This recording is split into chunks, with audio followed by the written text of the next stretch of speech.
Hello, so my reviews are a bit unusual because I will add information that is not necessarily related to the game itself, but related to patches, to how the game evolved, to what the developers did, to discounts and other stuff. But also if the developers remain true to their vision and if the game is original, that's a big factor for me. So normally the game would have been an 8 out of 10 with the recommendation that you would buy the game at a discount whenever you could, but now the game is a 6.5 out of 10 for me, but I'll just leave it at 7 out of 10 just because, again, it's a very, very bad year for gaming. Since 2020, it has been very bad for gaming. Now, why did I lower my score and why I... Okay, also, you probably would want to buy the game at a max of 20 euros. Why did I change the score for the game and the price bar is so low, 20 euros? Well, because the developers, a month after release, they had a 40% sale for the game. Usually they waited 3, 4, 5, 6 months until they reduced the price to half, but now, because it was the Steam sale, they decided to reduce their price to 40%. So me buying the game at release, I paid a lot more for the game. So 40% discount in a month, that's just disrespectful. They could have released the game at a lower price and have a smaller discount, but it is what it is. So that's why you should buy the game for max 20 euros. Another thing is that the game has certain mechanics that developers really believed in, and if you played Mutant Year Zero like I did, one of the first games I covered on my channel, you know what to expect, and it would be an instant buy because they improved those mechanics and a lot more. The game is carried by the art team and from the skeleton of the combat of Mutant Year Zero, so that's why I don't really think it's an original game, and that's why I set the bar for the price so low. Now, what is the big problem? Well, the big problem is that the developers changed the difficulty settings to appease the broader audience. I can understand that, you know, developers want to make profits and they need to make profits to keep their jobs and have success, but they modified the settings. So usually if you played on standard, you would not reset your skills after combat. Only on extreme you don't reset your skills after combat, but the game was specifically balanced and designed around you not resetting your skills after every combat. So if a skill has 5 turns cooldown, that means your skill would reset and be usable again in 5 combat turns. So if you play the combat, you only spend 3 turns in combat, and then you enter another combat, you would need to wait another 2 turns before using your skills, because skills are very, very powerful. But they changed that, so on standard you always start every combat with your skills. Now, why was this done?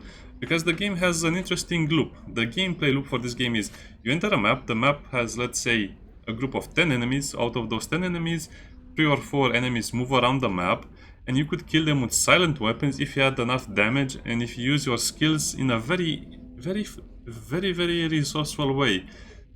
And you also have grenades or bottles. The bottles could have been used out of combat to lure enemies away from the group or in a certain direction, where you could ambush them and kill them with silent weapons in one turn, and that would not alert the bigger group. So that meant that for the bigger fight you would have enemies in a certain position, and ultimately you would fight a lot less enemies, which was great, because you wouldn't get all of your health after a combat. And on this setting, 20% only after each combat. So that means you had to use money to buy healing items. The game has a big emphasis on grenades. You have grenades that reduce armor, that deal damage, that deal fire damage, that heal your party members and also revive them. So you can basically be knocked down in a fight 10 times, but if you had 10 healing grenades, you could, I don't know, lift them up and pretend nothing happened. So that was the main mechanic. You also had grenades. So for example, you could only shoot once per turn, but you could throw a grenade that would damage the enemy or have some other utilities and then shoot again, which would basically double your damage output, or again, just for utility. But they removed those settings in order to make the game more appealing for the broader audience. So that means if you play on standard, you'll find out that the game is about 20 hours if you do most of the things, but the game is 40 to 50 hours long if you do every activity, if you listen to all of the journals, if you do everything, it's 50 hours. You'd find out that the game becomes very, very easy after you reach a certain level, let's say level 15, 16, 17, 18, or after you got certain weapons. So you'd be forced to play the game on a very, very easy and shallow difficulty level, because the game was balanced around you not recovering your skills after each combat, and also around extreme difficulty with the enemies having at least more HP. Anyway, that's why I think the game is a 7 out of 10, but you should only pay max 20 euros for it. Now let's go over to the more traditional review. Now, let's have a little bit of a traditional review for the game. Now, what about the graphics? Well, the graphics, in my opinion, are a 7 out of 10, just because it's kind of a mixed bag. You have very beautiful environments, very beautiful combat fields, but they're also meshed up with the pixelated stuff, which is called the Miasma. And you would have some very, very beautiful areas, like technology areas, sky platform. I'll show you the sky platform right now. Temples. You even have a new Karnak, which is kind of an Egyptian-themed casino. As you can see, graphically, it looks amazing. You have these wonderful set pieces.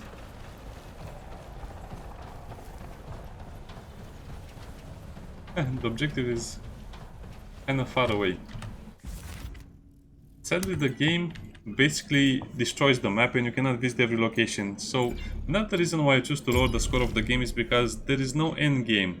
Once you go past the point of no return, that's it. Your save file is deleted. You cannot continue from the point of you finishing the game, which is a big problem in my opinion. They should allow you to roam the world and finish whatever you didn't finish beforehand. So you have a point of no return, which is actually a few good hours before the ending. It's about 5 or 6 hours before the actual ending. So I don't understand that. I don't agree with that. You enter a place and it says you cannot access certain quests or skills, and guess what? It's not very exact, and that was one of the problems I have with that. So you could revisit some areas, some locations, do some fights later, but basically half of the map is removed after a while. So as you can see, we can ambush, kill this guy with a silent weapon. The rest of the group will not be alerted. And that's how the game usually works. I don't have a silent weapon equipped right now because we're designed for combat. But let's visit more. Yeah, let's go to New Karnak so you can see the graphics a little better. So yeah, that also contributed to me lowering the score and kind of like the max amount of money you should pay for the game, because I think you should be able to do everything you want at every point of the game. The point of no return should only be the sky platform, and it should clearly say you lose part of the map, you lose your ability to do some quests and so on. But it's not very well designed. And also the game deletes your save file. You should be able to at least roam the places, if not do the quests, because I'm 100% sure the game will have DLCs that will allow you to... Hello. That will allow you to revisit some areas or continue the story from that point. So yeah, as you can see, this is a very ugly place. You might think, well, this is a very ugly place. But once you get over here, it becomes much better. Look at that. Human bones, a lot of skulls, barbed wire, because they're kind of trying to present you the idea of this being a city for the robots. Anyway, there are not a lot of robots here because this used to be a very lively place, but as you can see, it's kind of abandoned right now. And yeah, you have set pieces that look so good and you have the ones that look so bad. He made that one look like the robot that was in charge here. Of course, we cannot see everything in the background because it's supposed to be Miasma and other stuff. Let's go visit another location so we can kind of see the Club 14. More or less how the game would have looked. But again, I don't like this fact. They should have just modified some things for the ending. There is a good diversity because you'll have cities, you'll have office buildings, you'll have underground cities, swamps, deserts. And you'll have also forests and a lot of places with a really good theme. Mannequins. Just to kill. Achievement unlocked. And this is how the cities will look like. So just replace the robots with humans and so on. So this is one of the places that looks very good. And look who's the DJ over there, or the singer. It's that old machine. So yeah. Power bar. Kind of like a very good aesthetic, post-apocalyptic aesthetic, especially in the robots. The human city was more or less the same, but a little less impressive because it was a mining town. Let's go to the breakfast club so we can see more of the outside areas. So yeah, I would say the graphics are 7 out of 10 just because the contrast is very big between the good areas and the bad areas, and especially because the Miasma looks so pixelated in certain cases. I could give it an 8 out of 10 very easy, but the design of the characters kind of ruins it as well. Also, let's go to the sound. Usually the sound is the place where games get a 10 out of 10 almost all the time. Well, this one gets... Uh, I would I would have given it 6 out of 10 for the sound design, but I'll modify that. I have actual paper in front of me and I'm reading some notes. I think the sound is 5 out of 10 just because the character voices are horrible. They're all teenagers. They have basically Netflix characters, Netflix lines. It's kind of like, you see this lady over here, she's 110 years old. She's part of the family that rules the planet. And she will say stuff like this. But so, for example, if you move her or if you miss a shot, she will say, well, I'll not repeat it, but she says the female dog world grow a pair. And I don't know, the guns are just not fun enough. They could have more, they could have better guns, better sounding weapons and so on. The ambiental noises are great as well. And this is the part of the game that I mentioned where the Miasma just looks very badly pixelated, and you would really not think you could survive in an area like this, but you can survive. So yeah, I just don't like the voices and the interaction between the characters. They're so badly designed because this is I think the studio is in Sweden, and they have this very romantic idea about America and what Americans would say and what America would sound like. And that's why it becomes so sketchy and, I don't know, cliché. So yeah, sound design is the worst part of the game just because of the character voices and the way they tell you the story and the way they speak. At one point they're complaining about stupid stuff and making silly jokes that are not funny, and at other points they're just saying they are trying to save their city or their village or maybe even the entire continent. Yeah, okay. Well, the gameplay. Let's go into a tour of the city. The gameplay is the best part of the game because it's unique, but like I said, because of those changes, that's why I lowered the overall score for the game. It can get a little frustrating since every fight has to be approached like a puzzle, so go to the right corner, go to the left corner, go to the north, go to the south, kill that enemy, draw that enemy, and then while in the game itself, use your skills a certain way, use your grenades a certain way, so it can become a little puzzle, but by the time you reach 50% of the game or you are at level 15, 16, you'll love it because it's a lot more fluent, it's a lot more dangerous, it's a lot more interesting.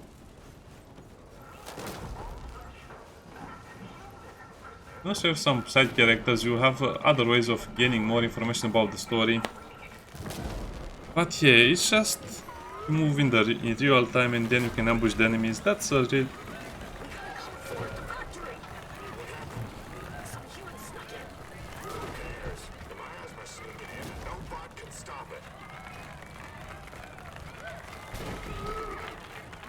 Basically the world is ending and they're celebrating that we killed their leader. The story doesn't make sense, they just recorded everything and they just put it... I don't know, the game is like a Frankenstein, it was assembled from many different pieces and now you're supposed to believe it's working together like that. They just assemble a lot of cool things and expect it to work without providing enough cohesion to the whole package. So yeah, the skills, in my opinion, should not reset after combat, because that should be the difficulty of the game. You should be able to use all of the mechanics of the game, otherwise the game just becomes trivial or too hard for people.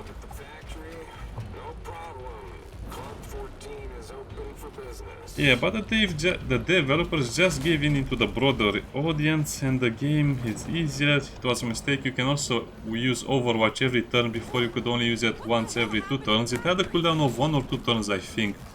So that makes the game very passive, very slow, very... I mean, how can you learn how to play the game at a decent pace and also evolve your characters if you don't understand that concept? You can also modify the skills at any point in the game. So for example, you'll use him as a sprinter or other stuff, but in the beginning of the game you'll want sprint and shoot and tackle. After a while you'll want more HP, after a while you'll want the Overwatch and that. After a while you'll remove all your points from here and you'll use these ones, hydraulic leap and tackle, because those are the best ones. And then you'll get more skills so you can use them as a tank again. So it's kind of a not linear progression of the characters. You'll be using her to shoot people with the silent weapons in ambush mode, so you'll get Nemesis and Hunter. And then you'll get some of that, maybe you'll get the running, you'll have 1 point, and then you also get the turret and so again, it's a very, very good evolution of the characters. As you can see, some of them will require a lot more points for the stronger abilities. You have 5 characters, 5 main characters. Elvis is not in the building now because you lose him. It's a spoiler, but anyway, let's not get into that. So at some point we'll change everything. The characters actually evolve over time because of this unique way of developing the skills, and I love it. You can also give them some items. You can change their guns. Each character has 2 guns, and you can also give them some power cores. Basically items that will increase some of their stats. They're quite different. Let's have the Miasma powers, which are like cool Jedi powers. They also have a few outfits.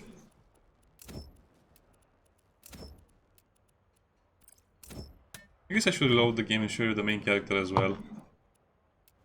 Max level is 25.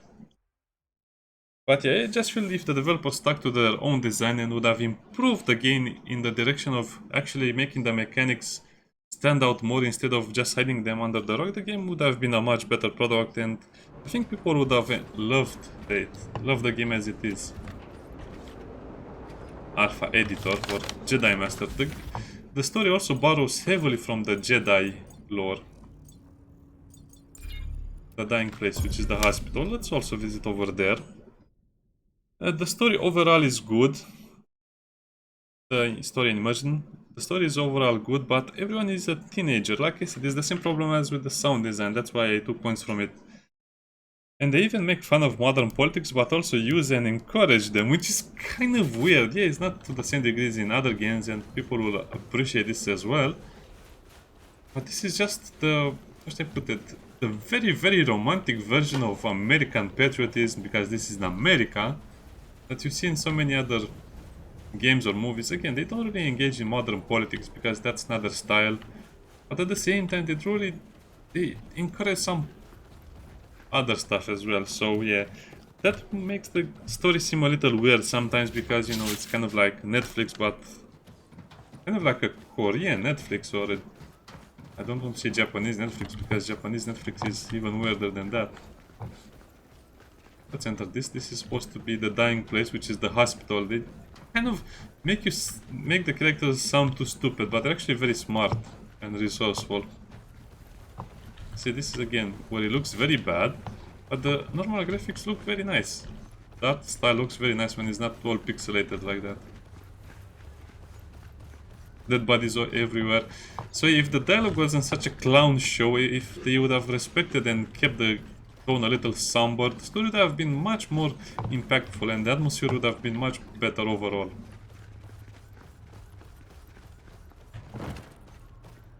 As considerable progression sometimes is up and down, left to right. It's not a linear progression. That's what I like about it as well. And you learn more and more about the story. And the story even mentions aliens, but again, it's just basically about Jedi.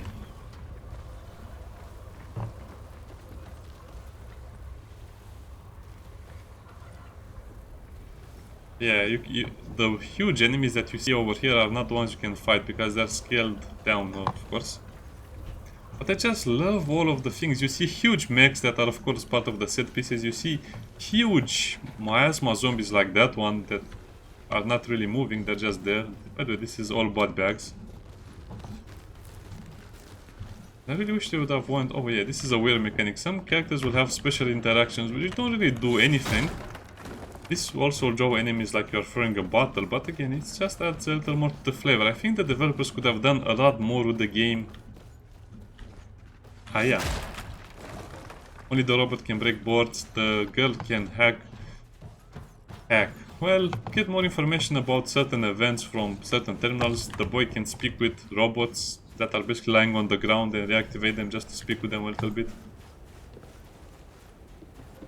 Yes, this was the place of a major battle.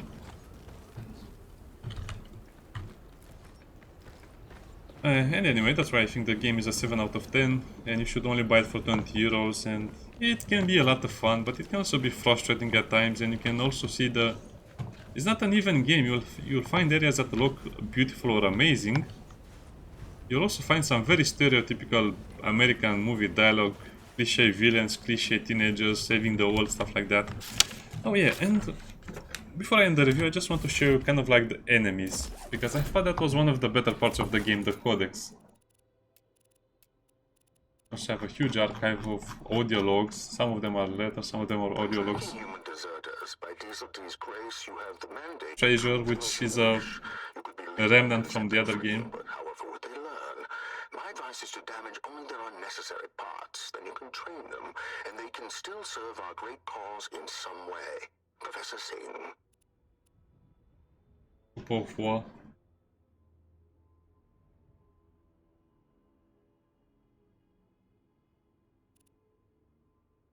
String cheese. Delicious, right? So you have the factions over here, which you have the grabbers, which are the frogmen, thievers, which are just humans, whisperers, which are trees, and tree dogs, mimics, which are human zombies without a head or some kind of stuff on the top of their head. The gangbots, the collectors, which are the big enemies of the game, and they can... let's not get into the story. The way they're presented is kind of weird. The first family, the resistance, the watchers, sedentary militia. And then you have various enemies which just change the stats a little bit, but there are more or less the same enemies. The Spawn Lord will be the same as some of the other enemies. Skull Crusher is more or less the Tadpole Skull Crusher. I guess it's like Pokemon, they evolved a little bit. I'm missing some of the enemies because... oh no, I have them. Yeah. So this is basically an entire faction, Sapling and Whisperer. Some of their leaders are also over here. Human Thievers, Muggers. The Reaver, Caster Shadow, Red F. So this is one of the special ones. By the way, those are its eyes. Very good design. Shadow. Trooper. I wonder why they're like this, because... for example, Diomedes is kind of like the leader of the gang robots. Tiny Baller, Trooper Warden, they are part of the Collectors, which are supposed to be the very, very strong robot enemies. They have this weird design with the eye in their mouth, but I like it. Frog Whisperer. I don't want to mention him. Green Fingers. I don't want to mention him either. This is some of the bosses for the factions. The old Ironsides, the Triplets, Iron Gloves, Chrome Dome, General, Speaker General. They look very, very menacing, I have to say. Their metallic jaws. Let me see. As you can see, they have a slightly different look, but it's more or less the same thing, just reskinned a little differently. Patient Zero. Terrifying. Terrifying. Ziggy Still. I think it's more or less like the same. Yeah. So, that were the problems, that was the good side of the game, the bad side of the game. There were also a lot of puzzles, more or less, around the game. For example, you have to find the code for a gate. And that code could be written on different buildings, or it can be behind you on let's say, some toys. You had to count some toys, you had to count some other stuff. Other times, it will just be over there. Oh, no. Okay, before I end the video, I just want to go back over here and show you one of the possible codes.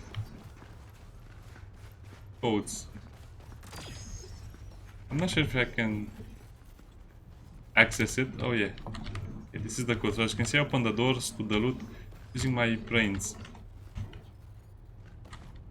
Anyway, it was a funny combination for a urologist. You can probably kind of imagine what numbers you would use because they added a few letters over here. It was a P. And you had to figure out anyway, some of the codes were kind of fun to figure out and find, other ones which were very annoying. I don't know, usually at the end of the review I think about all I said, and to be honest, it could have been so much better. I'm just, I don't know, torn up because the game could have been so much better in a time where games are very bad, but instead it just ended up being a flat note. I would say this is an average game. It didn't really rise up to the occasions. The developers didn't help it by giving a big discount a month after release, and also having some other problems like making the game a lot easier, and also using only teenager voices that completely ruined the immersion of the story, and also the map design was sometimes very good or very bad. And also the way they did the last portion of the game, the point of no return, that was such a big mistake, and deleting your save file after you finish the game instead of continuing and visiting all of the areas you uncovered and help save, because it doesn't feel like I did anything in the game. This was a big area where your sedentary town is, your mining town. This was the area of the Jedi temples basically. They just deleted everything and you couldn't access them, so that was a big problem because it's such a long game to get through. This is your money, by the way. I don't know, maybe with some DLCs, and if they work more on the game, they can fix most of the problems and give the game a more serious tone. Maybe they'll fix some of this, because it's definitely one of the best looking games ever made. Bye.